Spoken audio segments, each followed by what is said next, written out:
ایمان سے طلاق اور دوسری شادی، رجب بٹ جذبات میں بہت کچھ کہہ گئے، پہلی بار سوشل میڈیا کی آمدن کا بھی بتا دیا۔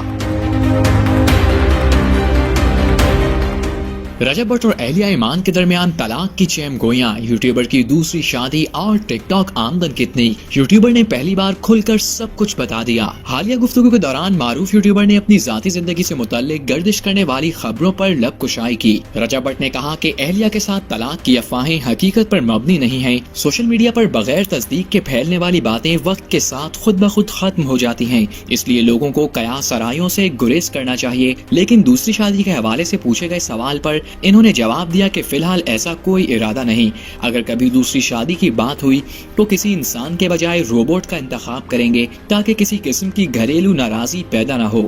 ساتھ ہی انہوں نے واضح کیا کہ یہ بات محض مزاح کے طور پر کہی گئی تھی۔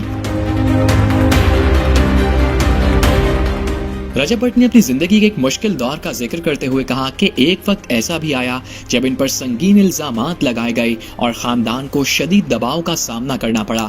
ان حالات میں انہوں نے اپنے مالی معاملات کا مکمل اختیار اپنی والدہ کو دے دیا تاکہ کسی بھی ہنگامی صورتحال میں خاندان محفوظ رہے۔ انہوں نے ٹک ٹاک سے ہونے والی کمائی پر بھی روشنی ڈالی اور بتایا کہ یوٹیوب سے عارضی وقفے کے دوران وہ ٹک ٹاک پر لائیو آتے رہے، جس سے انہیں خاطر خواہ مالی فائدہ ہوا۔ ان کا کہنا تھا کہ اگرچہ یوٹیوب پر غیر فعالیت کے باعث کچھ نقصان ہوا، لیکن واپسی کے بعد ویورشپ میں بہتری دیکھنے کو ملی۔ کچھ دن پہلے کراچی میں پیشی کے دوران رجب بٹ پر وکلا نے بدترین تشدد کیا تھا، جس کے نتیجے میں یوٹیوبر کو جسم پر شدید چوٹیں بھی آئیں۔